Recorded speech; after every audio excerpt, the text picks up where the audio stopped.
ఘనంగా శ్రీకాకుళ అమరుల సభ new democracy జిల్లా కార్యదర్శి వంకల మాధవరావు భారతదేశంలో ఫాసిస్ట్ ప్రమాదాన్ని ఎదుర్కొంటుంది అని, ఫాసిజాన్ని అడ్డుకోవడం తక్షణ కర్తవ్యం అని సిపిఐఎంఎల్ న్యూ డెమోక్రసీ జిల్లా కార్యదర్శి వంకల మాధవరావు పిలుపునిచ్చారు. గురువారం వజ్రపు కొత్తూరు మండలం మర్రిపాడులో శ్రీకాకుళ అమరుల 46వ స్మారక సభలో ముఖ్య వక్తగా మాట్లాడుతూ, నరేంద్ర మోడీ మూడోసారి అధికారంలోకి వచ్చాక దేశానికి ఫాసిస్ట్ ప్రమాదం పొంచి ఉందన్నారు.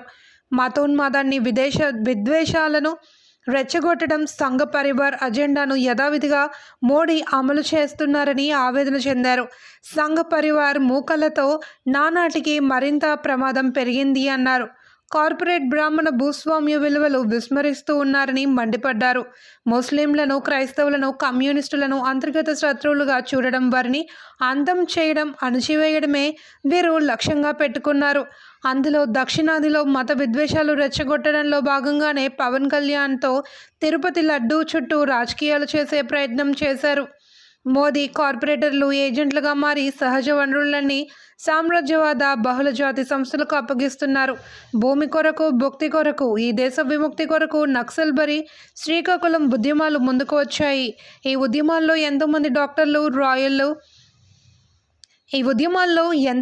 డాక్టర్లు, లాయర్లు, ఇంజనీర్లు, ఉపాధ్యాయులు, సాధారణ కార్యకర్తల నుండి అనన్య త్యాగాలు చేశారు. వారందరికీ సిపిఐఎంఎల్ న్యూ డెమోక్రసీ జిల్లా కమిటీ తరపున విప్లవ జోహార్లు అర్పించారు. రాజ్య హింసకు పోరాడాలని పిలుపునిచ్చారు.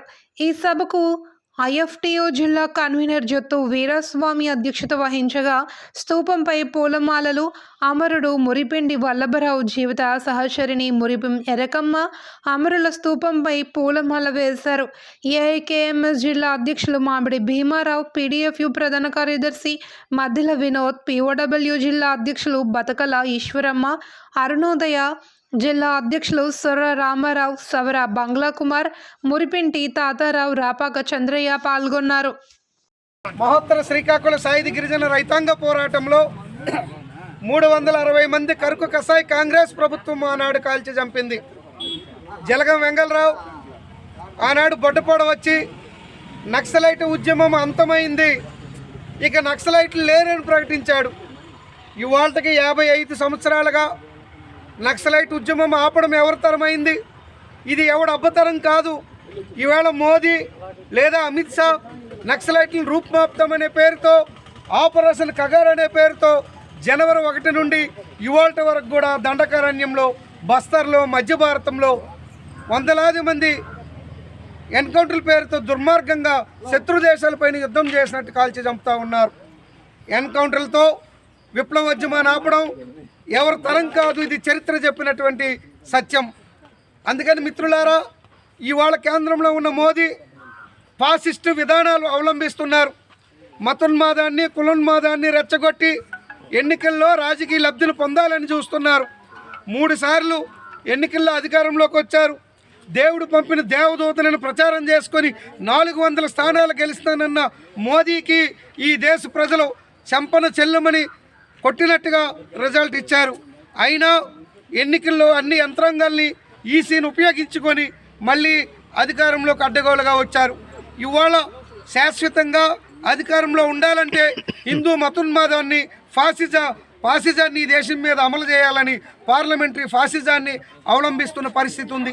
ప్రజా ఉద్యమాల మీద, ప్రశ్నించే వాళ్ళ మీద ఇవాళ నిర్బంధాన్ని ప్రయోగిస్తున్నటువంటి, దమనకాండను ప్రయోగిస్తున్నది మనం చూసుకొస్తూ ఉన్నాం.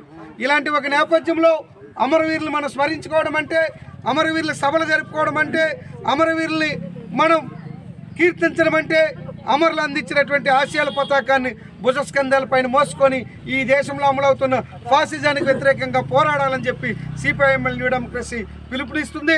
అందులో భాగంగానే అమరుల ఆశయాలను మనం తుదికంటే భుజాన్ని మోసుకుపోవాల్సిన అవసరం ఉందని తెలియజేస్తూ, ఆనాటి నుండి ఈనాటి వరకు అమరులైనటువంటి భారత వ్యవసాయక విప్లవోద్యమంలో అమరులైన అమరవీరులందరికీ కూడా పేరు పేరున వినమ్రంగా విప్లవ జోహార్లు అర్పిస్తుంది.